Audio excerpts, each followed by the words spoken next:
Everyone. How are you? Hot House community, I hope you're having a good summer. We are now at the beginning of September already, which I can't believe, and it is National Healthy Aging Month. And so many of you have expressed an interest in this topic for many reasons. Some are worried about aging parents, others are worrying about themselves aging and their health and how you should be taking extra care of your wellness and your bodies. So we have today, of course, my good friend Linda Holt and all of you who've joined in. Thank you, everybody, for coming in. And we have the executive director, Jorge Cortizo of Arden Courts. He is my husband, as well as being an executive director in this area, in this space for 11 years. So if you have questions about this, if you're trying to navigate this journey, today we thought would be a good time to talk about it. Or if you've been through the journey and you want to come on and you want to share some of your knowledge, we appreciate all of that. You can do that here, or you could do it in the chat. So I'm just going to ask George to introduce himself and just give us a little bit of background about what you do. Sure. Thank you. Good morning, everybody. So as Michelle mentioned, I've been in the senior living industry for about 11 years now. So I'm currently the administrator at a community that is 100% memory care. But I started 11 years ago at a community in Boston, which handled independent living, assisted living, and memory care. So I've seen all different stages of seniors, who have come into some of my communities fully independent, just looking to downsize, not having to worry about cooking, not having to worry about maintenance of their properties, and really just looking down the future, anticipating that there is going to be some type of decline, whether it was physical decline or, from a decline from a cognition perspective. And they were really planning ahead. So I've seen it, and I've been exposed to early on stage dementia, to mild dementia, to middle stage dementia, to advanced dementia. And, one of the things that I think a lot of folks don't realize is dementia affects about 85 million people right now, currently in the United States. And it affects about 1/3 of seniors 85 and older. But the other thing is that a lot of folks don't realize is that dementia is not part of the aging process. It doesn't occur with everybody. So you've got to be pre-genetically disposed. There are all different types of dementia. So, there's a lot of things to consider, a lot of things to talk about, and I am open for questions. Any questions? Yeah, I mean, because you just said that dementia has so many different facets. I mean, what are some of the signs that someone should look for? What would be telling to them to say, maybe I should speak to somebody, maybe I should get some help? Sure. Michelle, I think we all have some short-term memory loss, right? I mean, how many times do I have to look for my keys, or I'm looking for my wallet and you're telling me it's in the same place that it was yesterday, right? I mean, everybody's got some short-term memory loss, but some of the symptoms that really start to indicate that there is some early stage dementia. It could be, and I'm going to read these off because guess what? I can't memorize all these things, right?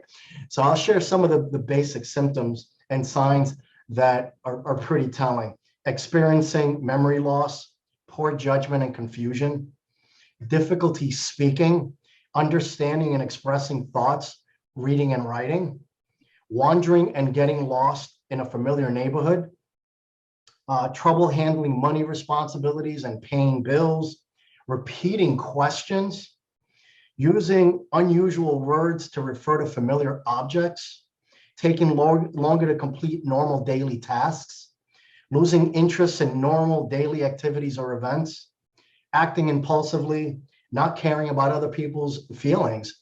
So those are just a handful of some of the symptoms that, that are out there that really start showing some signs of dementia.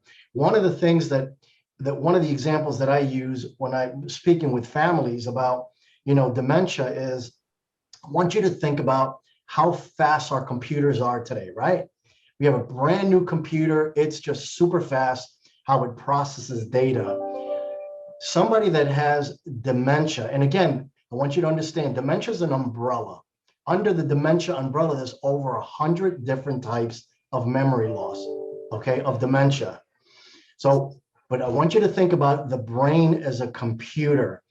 The brain is now trying to process the same type of information that you could easily process when you were 20, 30, 40, 50, 60 years old. Now, all of a sudden, your brain can't process it. It's almost as if your brain now is a version of a computer from 20 or 30 years ago. It can't process the information. So one of the things that typically goes is what's called the executive decision-making process. So you know that you've got to do A, B, C, and D, right? So that you can get to E.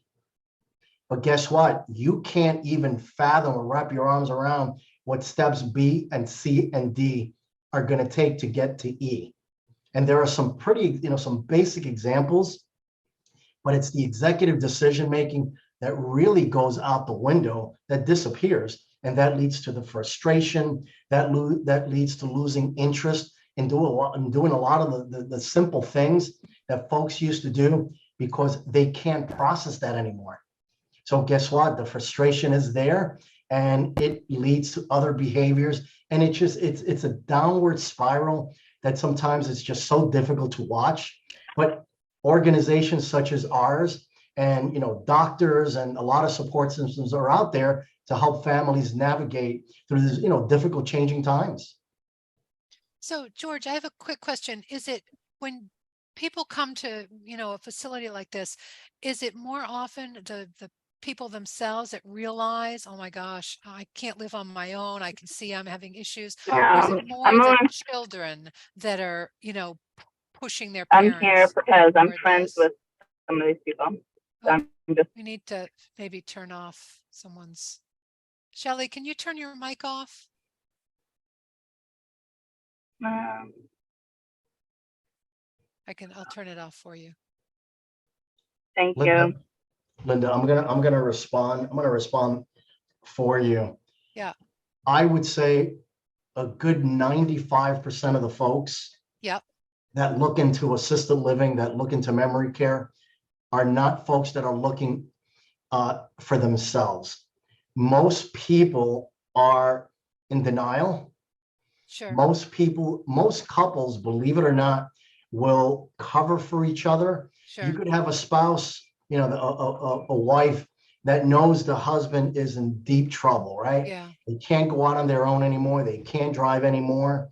But it's that fear of change, it's the fear of losing that spouse. Sure. So the spouse, the wife will say, oh, that's just forgetful. He's just forgetful. But yet she won't let him drive anymore. She won't let him near the stove anymore, is afraid he might burn the house down. But typically the spouse, in most cases, will cover for their spouse for a variety of reasons. So we get a lot of adult children who have recognized the symptoms. They go home and they visit mom or dad and they go, holy smokes, this is not good, right? And then once they start probing and asking more questions, it's typically the adult children that the light goes off and they say, my God, things are pretty bad right now. So let's at least start the discovery process. And typically a lot of the adult children will come to us and they'll say, by the way, mom and dad, they don't even know we're here. Right. Because if they did, they'd be so upset. Of course, that was my situation. So. Yeah, it's very difficult to embrace and to accept the fact that some folks are there at this stage, right? So I would say mostly it's the adult children that are looking.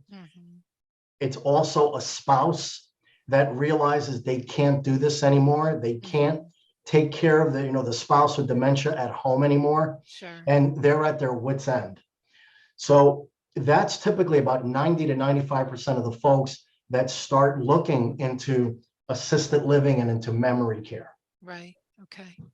Yeah. And then how do the kids, like in my situation, it was actually my mother-in-law who had dementia, and she thought she was not going in, and it was not a pretty scene. And basically we just had to force her in. But how do you deal with these reluctant, seniors that need to be there? They're losing their cognitive Sure. ability, but they're not at the point where they're so far gone they don't even know where they are. Is there a way that you can maybe ease the pain of putting them in there, and what you can say to them for that transition? So what you described it's so common and so typical. Yeah. One of the most difficult things that we deal with on our end Mhm. is accepting somebody into our community that doesn't want to be here. Right. And our experience has shown that the majority of the folks that need, especially full-time memory care, Yep. uh, don't they don't want to leave their home. Sure. Most people want to die in their homes, right? Yep. Most people want to be able to bring in care. They want to be able to just stay in their home and not go anywhere. Mhm. And again, you have to understand that they have lost not only their executive decision-making process, but typically the safety awareness is also gone. And Mhm. that's the big key. So Mhm. we work with the families, we work with the seniors, and really start talking about, the safety issues. And sometimes you have to paint a worst case scenario, and sometimes you got to scare some folks as to what could actually happen.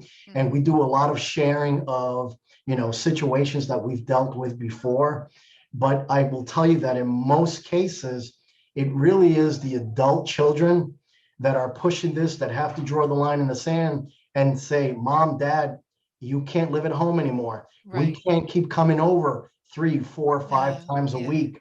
We can't keep getting your phone calls, 7 phone calls throughout the day asking the same questions. Yeah. And it's typical, it's usually when the adult child reaches the end that they Yeah. can't do this anymore, Yeah. that then they really start pushing. And by then, a lot of the adult children have already gone and they've already taken care of some of the legal aspects. So they've Mhm. acquired power of attorney. Yeah. They've acquired the healthcare decision-making for their parents. Mhm. So there's usually small steps that have been taken leading up to this before, they draw the line in the sand and they basically say, that's it.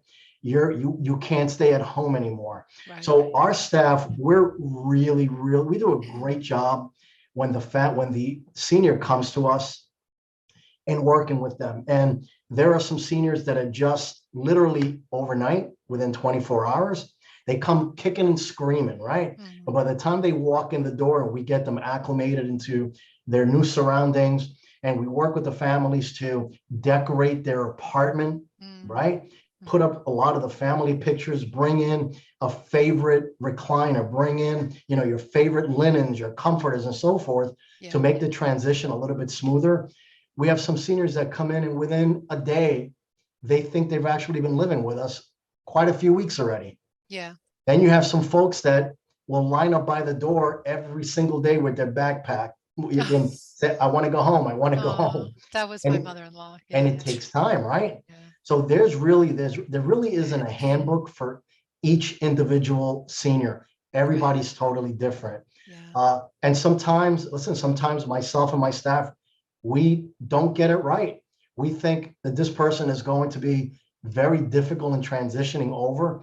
And then within a day or so, we're like, holy smokes, they feel like they've been living here for 6 months and they're happy as can be. Yeah. And then you've got the folks that we have a really good feeling about. It's going to be a smooth transition, that for 7, 10, 15 days straight, they're lining up at the door, ready to go home and basically not settling in quite as nicely as we had thought. Yeah.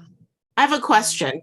So you know that you've got to, put a loved one in assisted living, but what are the steps to getting there? I think a lot of this can be daunting for someone who has thought about it, but what should they be looking for up front?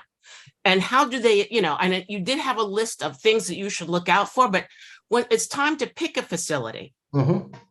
what are the key things? Maybe just even the 3 top key things that someone should be looking for to make that determination. So, Michelle, it really depends on what stage of dementia, Mhm. the Kind of person is in. care. Yeah. So somebody who's got full-blown dementia, they're in pretty either middle stage or advanced dementia they're just not safe to live at home. You want to look for a secured memory neighborhood. Secured means exactly that. They are basically in a locked unit, okay, that typically has, staff 24 hours a day. But within that secured neighborhood, there is a sense of dignity that's still being maintained. All the meals are being provided, a lot of engagement, a lot of activities, a lot of programming that is still being offered. I mean, those are really, really important. So just because somebody is aging and they have dementia, and they may not even remember who you are now, right? They may not you remember who their adult child is. They are still in the moment, and they have every single right to live in a dignified manner. So we want to be able to provide a lifestyle. So you want to look for a company that's really delivering a wonderful lifestyle that's maintaining the dignity of your mom and your dad. And you can only find out about that by doing your homework. So how do you start looking? There are many services out there that will help you and point you in the right direction. It's a lot of senior advising companies like A Place for Mom, caring.com. They will start the ball rolling for you, and they'll give you 5 or 6 different places that you should go visit and call. The other thing is just do your homework. Google assisted living in Farmington, Connecticut, assisted living near me. And then start looking at the websites. You want to look at the reviews. The recent reviews are the most powerful indications of a good community, because every community is going to tell you how wonderful they are, right? You call my staff, my sales and marketing director, Hollis, is going to tell you that we are the best community out there, that we're wonderful. And of course we are, but it's really important, but everybody's going to tell you that. So we always say, go look at the Google reviews and read the reviews from the family members, because they're going to be very honest. The family members that are not happy with you, and if something's gone wrong, if there's been a service failure, oh, trust me, they're going to be out there. They're going to be telling everybody. So do your homework, right? Do the Google reviews, use the senior placement agencies.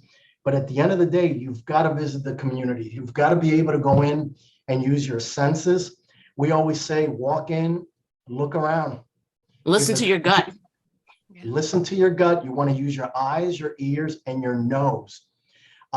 If you walk into a community and you have an immediate sense that there's a funny odor in the place and it smells like a diaper full of urine, walk away.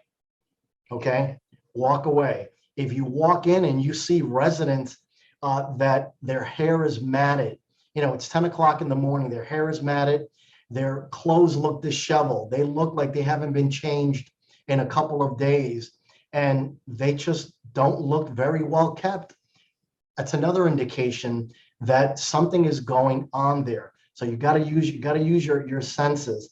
And then, last but not least, talk to the staff, talk to some of the residents, and you got to walk around. I also encourage folks to visit when you're not expected. So you can make an appointment to be seen on a Friday at 10 o'clock. I tell you what, be smart, show up on Thursday at 4 o'clock in the afternoon and say, oh, I hope you don't mind, but I was here in the neighborhood a day earlier. I'd like to walk through your community. Any community that says, oh, no, we really don't want to do that. We have an appointment for tomorrow. We need you to come in or run away.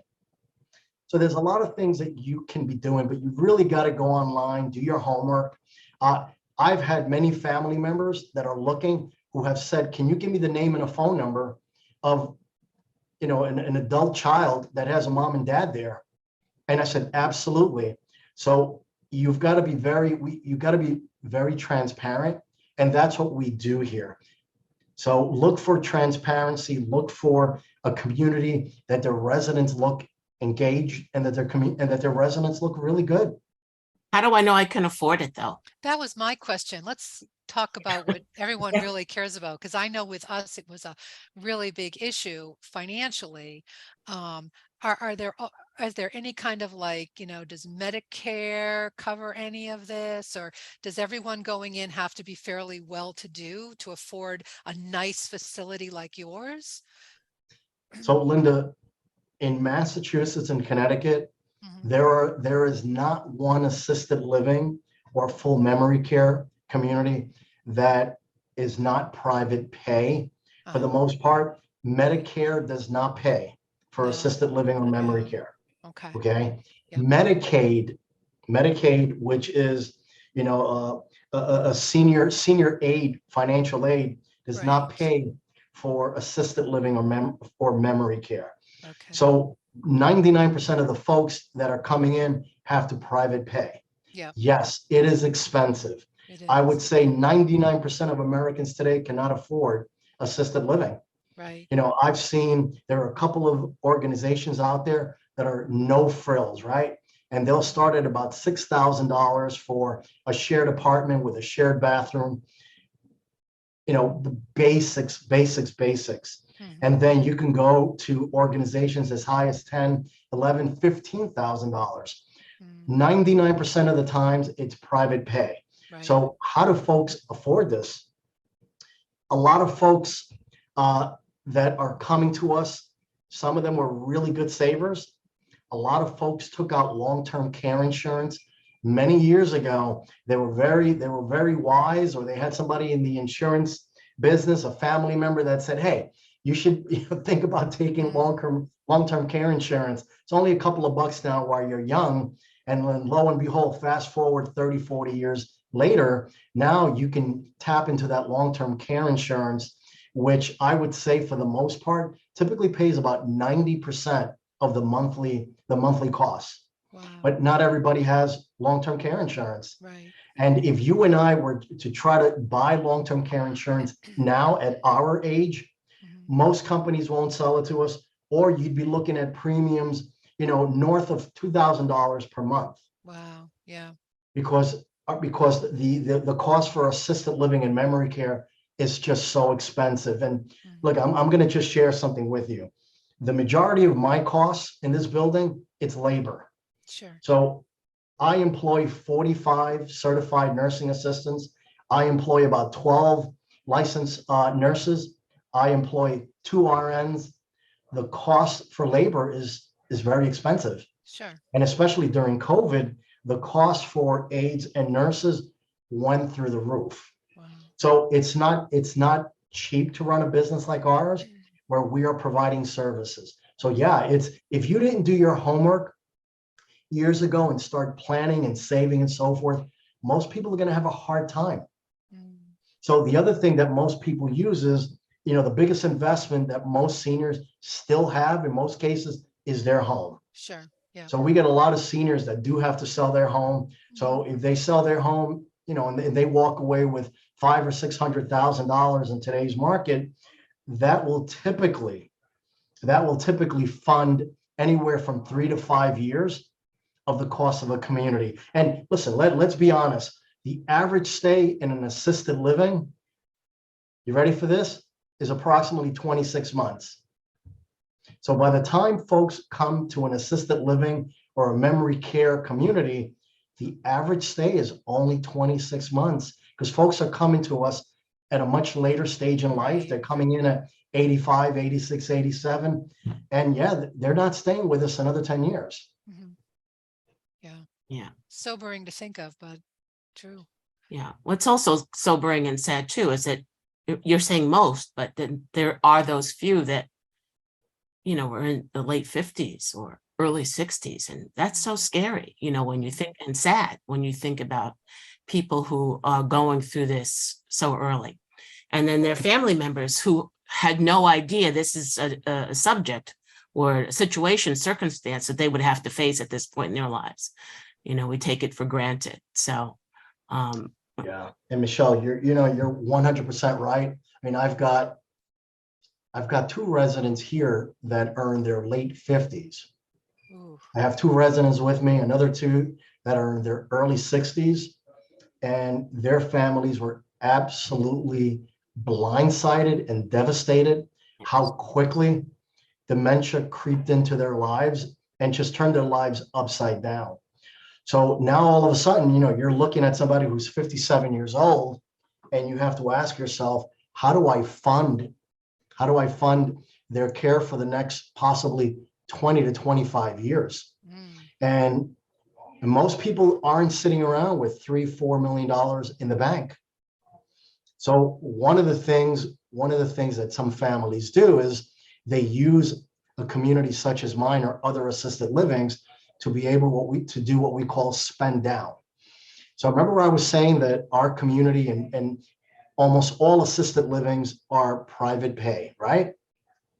One of the options when somebody doesn't have money or they run out of funds is that they can then go to a skilled nursing facility and apply for Medicaid, where the state then picks up the cost of the care. And that's basically where you end up living in a skilled nursing facility. Now, big difference between an assisted living and a skilled nursing facility, right? So some folks will come to us and say, well, I've only got $300,000. I think that's going to cover about 3 years, but my husband's only 57. What happens when he turns 60 and I've run out of money? Well, you can either go to a skilled nursing facility now and pay $15,000, $16,000 a month and deplete your resources pretty quickly, or you bring your spouse to an assisted living where they're living a pretty good life. I mean, it's like night and day, right? And then what you're doing is you're spending down the assets.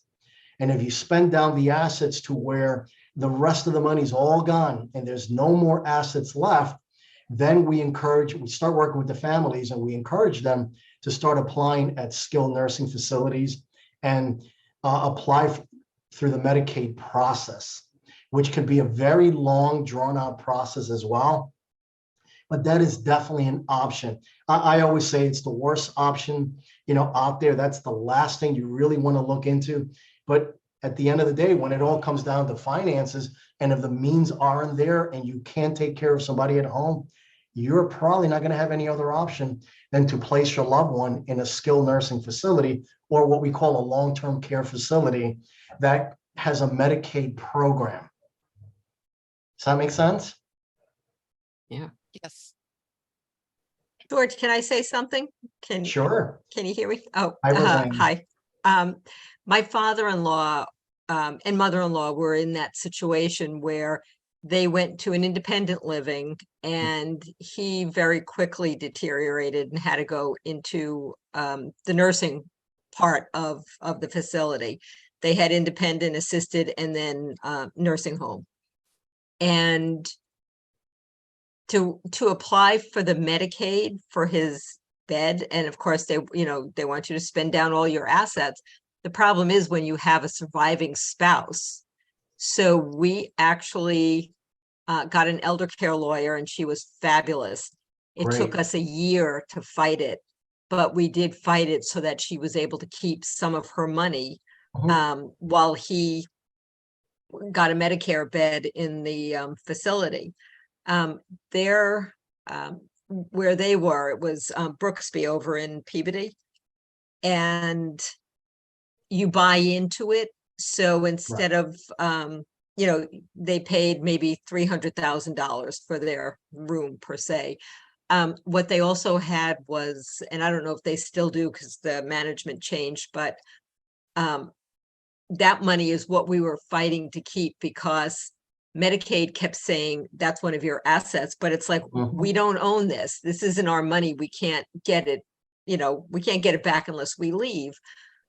So we fought to have her, keep that as hers and have him go into the Medicare bed. And then once she started running out of money because she only had that 300,000 now, Brooksby had a benevolent care program where they would spend down that $300. If you got down to zero, then they had a benevolent fund that would kick in to let you stay. I can't say enough about them. It was a great model, and they did really well there. And she stayed in independent until she passed away. And my father-in-law had passed away in the nursing home. But to have that step down where she could visit him every Mhm. day in the nursing part while she was still an independent was amazing. Yeah, and Roseanne, you described a different business model. We described as really a continuum of care facility, where it's an organization that does have independent living, assisted living. They probably had memory care as well, and then they had the skilled nursing facility. So that's a continuum care, right? So that is also an option. You're also very fortunate that they had that special benevolent fund. You don't find that very often. Most places do not offer that. So again, it really comes down to doing your homework and looking around. And you mentioned an elder care attorney. An elder care attorney with a financial planner will work wonders for you in protecting the assets. The problem is that most folks don't seek those services until it's too late. So as part as the retirement planning, we also encourage folks start getting out there, start having conversations with elder law attorneys, with estate planners that will help start protecting the assets. The majority of the folks that come to us that don't have any issues financially, I'm telling you, they thought about this many years ago. They bought the long-term care insurance, and they actually met with a financial planner and an elder care attorney who really set things in place to protect their assets. Unfortunately for us, as we were talking before, the majority of the folks that come to us in crisis. So again, they've waited at home. They're like, nah, this can never happen to us. My mom is fine. She's just forgetful. She's with dad. They take care of each other. And again, it's just a matter of nobody really wants to accept what's going on until it's just too late. Now it's a matter of crisis. Now all of a sudden, dad grabbed the keys to the car and he's up in New Hampshire, and the cops find him 7 hours later, and he has no idea how he got there, right? So a lot of planning can avoid just a lot of painful and uncomfortable conversations. Your parents ended up in a great situation for the most part, and I think it's wonderful. So yeah, there are definitely a lot of options. Again, you just got to really do your homework. Well, thank you, George. Thank you for all your insight. Roseanne, do you have any more questions? Anyone else? Nope. Okay. It was great. It's very eye-opening. Great, Yeah. Roseanne. Thank you for sharing that with us. Thank you, George. All Thank right, you. ladies, have a great day. Thank you. George. Bye-bye. Thank you. Bye, everybody. Bye.